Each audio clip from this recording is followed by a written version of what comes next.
Hello everyone, उम्मीद है कि आप सब खैरियत से होंगे।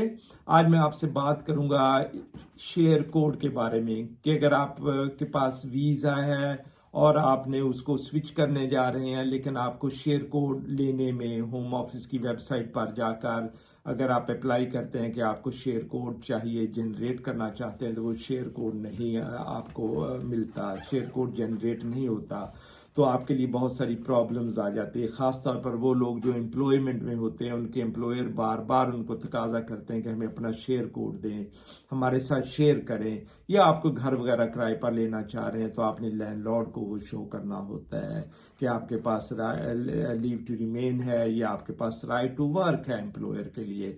लेकिन बाद किसी चीज़ से शेयर कोड जनरेट नहीं होता और आप परेशान हो जाते हैं कि अब क्या करें। याद रखिए कि बहुत सारे लोग जो 1965 70s में आए, 80s में आए, उनके पास पासपोर्ट्स पर स्टिकर लगे हुए हैं इंडेफिनिट लीव टू रिमेन के, और उन्होंने कभी भी अपने फिंगरप्रिंट्स बायोमेट्रिक इनरोलमेंट्स नहीं की होती। और अब जो है होम ऑफिस की तरफ से इंस्ट्रक्शंस हैं एम्प्लॉयर के लिए कि वो हर एक से शेयर कोड लें। तो शेयर कोड लेने के लिए आपको बीआरपी कार्ड लेना ज़रूरी होता है, और बीआरपी कार्ड तभी आपको मिलेगा जब आपने अपने बायोमेट्रिक्स इनरोलमेंट की होगी।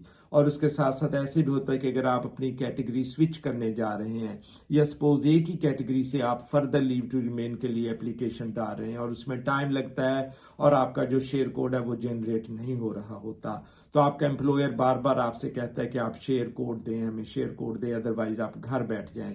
तो होम ऑफिस ने सिस्टम कुछ इस तरह से डिज़ाइन किया हुआ है कि ऑनलाइन आपको all the time share code नहीं मिलता, स्पेशली जब आप कैटेगरी स्विच कर रहे हैं। सपोज किसी के पास लीव टू रिमेन थी, फिर उसने असाइलम क्लेम कर लिया, अब उसको अगर उसके पास पहले वर्क परमिशन थी तो और उसने अपना वीज़ा एक्सपायर होने से पहले पहले अगर असाइलम क्लेम कर लिया तो उसकी 3C लीव जो है वो वैलिड रहेगी।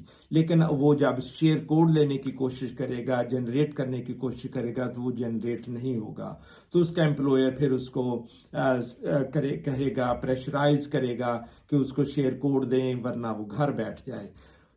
याद रखिए, ये जिम्मेदारी जो है ये एम्प्लॉयर की है कि अगर आपका शेयर कोड जनरेट नहीं हो रहा तो फिर उसका जो ऑल्टरनेटिव है, जो दूसरा तरीक़ेकार है, वो ECS है, एम्प्लॉयर चेकिंग सर्विस।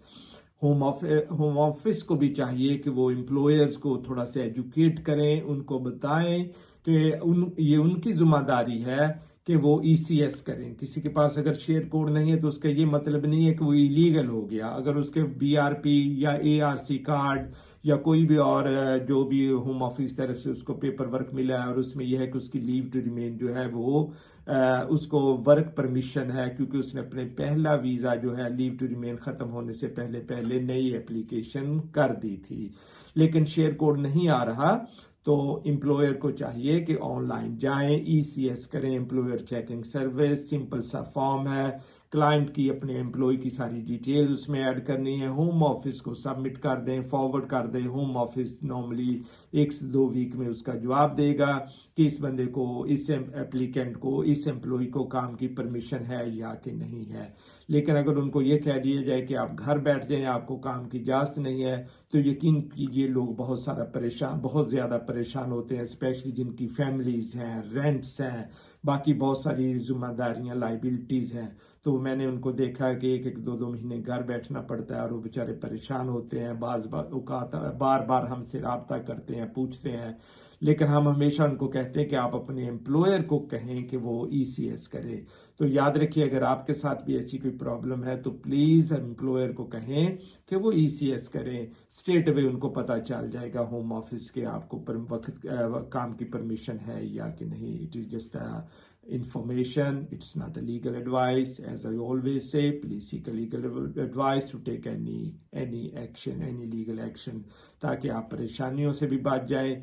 थोड़ी सी अगर कंसल्टेशन की भी फीस देना पड़े तो वो प्लीज़ ज़रूर पे कीजिएगा, लेकिन वो आपको बहुत बड़ी परेशानियों से वो फीस जो है वो बचा देगी। Thank you very much.